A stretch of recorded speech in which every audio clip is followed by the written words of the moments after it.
Okay. Many people here know me because I come over on Thursday. Thursday to work with you and write poetry and work on the computer. Today I'm here to introduce to you a really fine poet who's going to talk to you, read his poetry to you, rap with you for the next hour. His name is Reyes Rivera. He's the author, publisher of a few books. This is one of his latest books called This One For You. He's written poems on Malcolm X. Another poem we looked at was Who Pays the Cost. He's a graduate of City College, worked his way up from childhood in the Marcy Project out in Brooklyn. Now is also a publisher as well as a poet. Has published many young poets. We'll talk to you about your writing, about his writing, about life in this city. It's my pleasure now to introduce Reyes Rivera.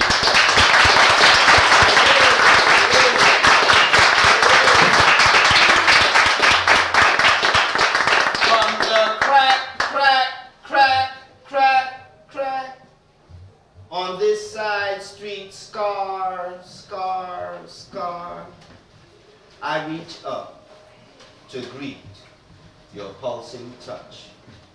Even your walk, soft lurid strokes on a pavement gleaming with hop, skip, slide in and trip, fall, get up and run, jump up and burst. From your stare is beauty. You path the way of my life marked in effervescent strides. You help this shadow grow through the turbulence sliding from your smile, and I am glad that you persist. Insist I call you once for every breath we draw in this passing of steps, and I reach for the depth of black heaven. Brush off the dust that dares to mingle round this imprint you leave me, and I am elated in our probability. Hunt inside myself to widen your grace, seek another adjective to complement your glide, and I laugh, yes, I laugh with every dawn we say, hello, hello.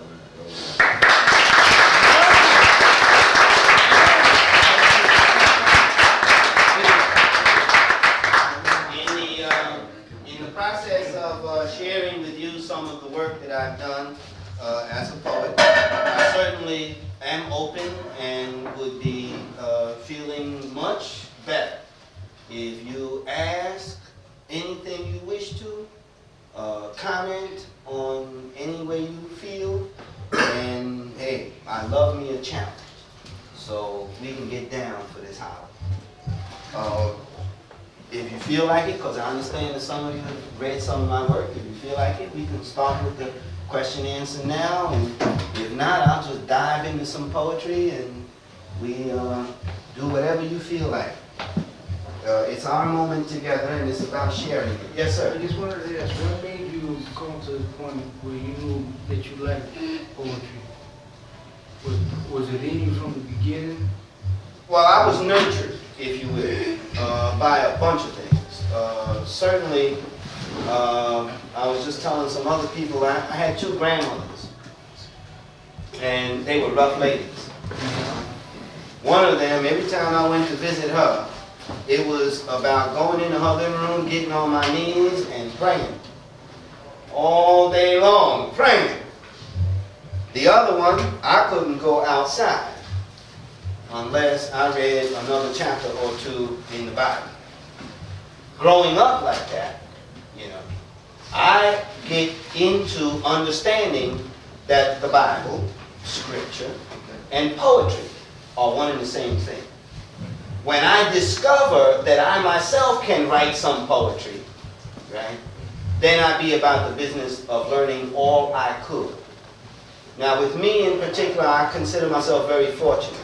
I was supposed to have been killed a long time ago, and wasn't, right?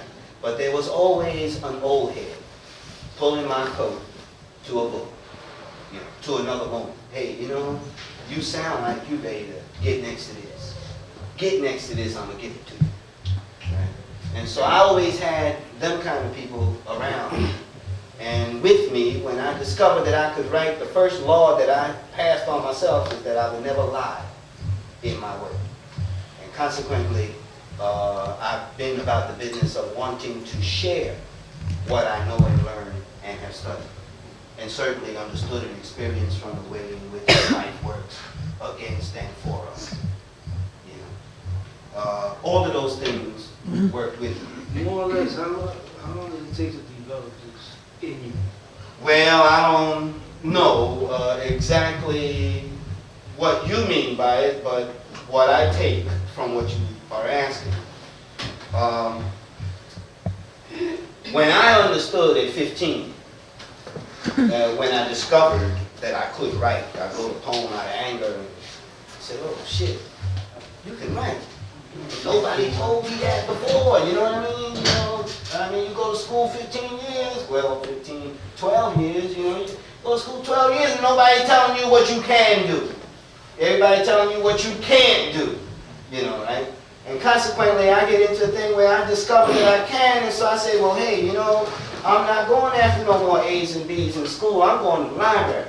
I'm going to the bookstore.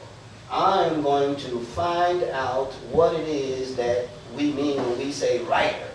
And I'm going to study every damn thing as if I was writing it. You know, why did the writer do it this way? Why is that sentence looking that way? Oh, is that what that is? Okay, then. What is the rhythm of it? And with me, you see, I also had something else happen. I was nurtured off jazz, right? 50s and 60s, you know, right? And I mean, like hey, you know, when I bumped into who Charlie Parker was, and Thelonious Monk, and Etta Jones, and I mean, you name the people, you know, right? And I said, wow, man, them people was bad. But the listening to what they were doing with, and that's poetry, that music, you know, because you can identify with the feeling, you know, which is half of what poetry is, the feeling.